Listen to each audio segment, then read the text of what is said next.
Selamat pagi Bapak Ibu dan Saudara-saudara, salam sejahtera bagi kita sekalian. Apa kabar pagi hari ini? Harapan dan doa saya kita semua sudah bangun dengan sehat, penuh sukacita dan selalu semangat dalam anugerah Tuhan kita Yesus Kristus. Senang sekali saya menjumpai Bapak Ibu dan Saudara sekalian kita di acara Renungan Pagi edisi 14 Maret 2024. Semoga kita berjalan bersama dengan firman-Nya di hari ini. Dan pagi ini kita akan membaca Yohanes pasal 13 ayat 6-11 demikian. Maka sampailah ia kepada Simon Petrus, kata Petrus kepadanya, "Tuhan, Engkau hendak membasuh kakiku?" Jawab Yesus kepadanya, "Apa yang kuperbuat, engkau tidak tahu sekarang, tetapi engkau akan mengertinya kelak."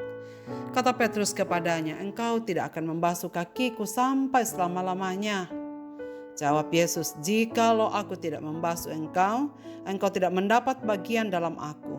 Kata Simon Petrus kepadanya, "Tuhan, jangan hanya kakiku saja, tetapi juga tangan dan kepalaku." Kata Yesus kepadanya, "Barang siapa telah mandi, ia tidak usah membasuh diri lagi selain membasuh kakinya, karena ia sudah bersih seluruhnya, juga kamu sudah bersih, hanya tidak semua. Sebab ia tahu siapa yang akan menyerahkan dia, karena itu ia berkata, tidak semua kamu bersih." Teladan saling melayani. Saudara-saudara pendengar renungan pagi yang dikasihi Tuhan, mengapa begitu banyak orang berusaha menuju puncak atau meraih kesuksesan yang menempatkan dirinya di atas orang lain? Begitu banyak orang yang mau menjadi pemimpin. Karena itu pemilihan pemimpin mulai dari tingkat desa sampai pusat selalu dibanjiri dengan kandidat.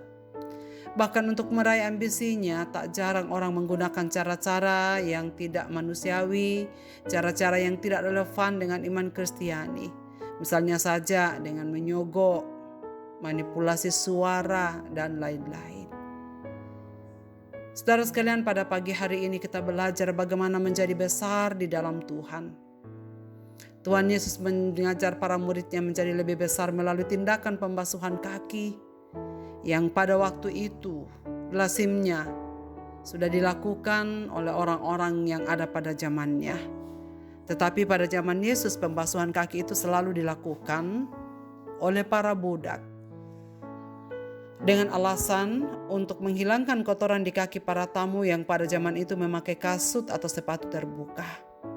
Jadi setiap kali masuk dalam rumah, para budak dalam satu rumah, mereka sudah berjongkok untuk menyekah kaki para tamu yang akan berdatangan ke dalam rumahnya. Yang kedua, pembasuhan kaki dilakukan sebagai penyambutan atau penerimaan untuk tamu dalam sebuah perjamuan. Dan pembasuhan kaki yang dilakukan oleh Yesus tentunya membuat murid-murid heran dan terdiam. Sebab mereka tahu semua bahwa tindakan ini seringkali dilakukan oleh para budak di dalam satu rumah Yahudi. Dan itulah sebabnya ketika para murid memperhatikan apa yang dilakukan Yesus, mereka sangat heran dan terdiam. Sampai tibalah saatnya kepada Petrus, ia berbicara kepada Yesus, "Tuhan, Engkau hendak membasuh kakiku." Petrus menegakkan, "Engkau tidak akan membasuh kakiku lagi sampai selama-lamanya." Pertanyaan-pertanyaan Petrus ini dilatar belakangi oleh situasi yang tidak biasa. Karena bagaimana mungkin seorang guru bertindak sebagai budak untuk murid-muridnya yang seharusnya justru melayani dia? Yesus saat itu membasuh kaki murid-muridnya bukan karena tidak ada budak atau menggantikan tugas seorang budak, bukan itu. Atau karena hendak membersihkan kaki murid-muridnya yang kotor. Tetapi Yesus memakai pembasuhan kaki tersebut untuk memberi teladan dan mengajar murid-muridnya untuk bersedia merendahkan diri dan bersedia menjadi hamba yang bersedia untuk saling melayani.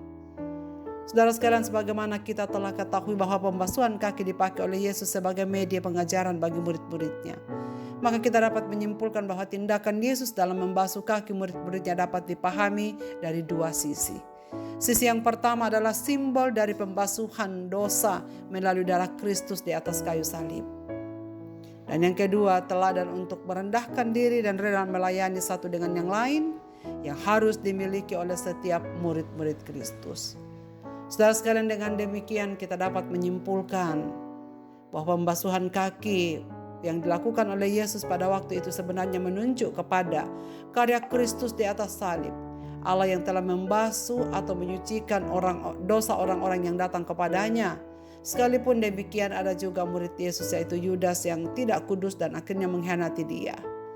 Dan yang kedua, murid-murid adalah pelayan Kristus yang menyebut Yesus Guru dan Tuhan. Karena itu haruslah mereka mengikuti teladannya dan rela merendahkan diri serta saling melayani. Murid-murid bahkan harus rela menyangkal diri, memikul salib dan mengikuti Yesus. Tindakan Yesus yang rela menjadi hamba dan membasuh kaki murid-muridnya menjadi dasar bagi nasihat Paulus yang mengatakan, "Hendaklah kamu dalam hidupmu bersama menaruh pikiran dan perasaan yang terdapat juga dalam Kristus Yesus, yang walaupun dalam rupa Allah tidak menganggap kesetaraan dengan Allah itu sebagai milik yang harus dipertahankan, melainkan telah mengosongkan dirinya sendiri dan mengambil rupa seorang hamba dan menjadi sama dengan manusia. Dalam keadaan sebagai manusia, ia telah merendahkan dirinya dan taat sampai mati, bahkan sampai mati di atas kayu salib." Demikian penjelasan Paulus dalam Filipi pasal 2 ayat 5-8. Saudara sekalian, keselamatan kita terjadi karena Yesus yang rela mati, turun ke dalam dunia, menderita hingga mati di atas kayu salib. Kalimat ini bukan sekedar basa-basi, karena kaki-kaki para murid yang tak lagi kotor berdebu itu jadi buktinya. Wibawa ilahinya kelihatan dari kasihnya yang mewujud nyata di dalam pelayanan. Saudara-saudaraku, Kristus menyaksikan ketuhanannya dengan kasih dan kerendahan hatinya yang tak terhingga. Maka apa yang harus kita pelajari dari teks ini?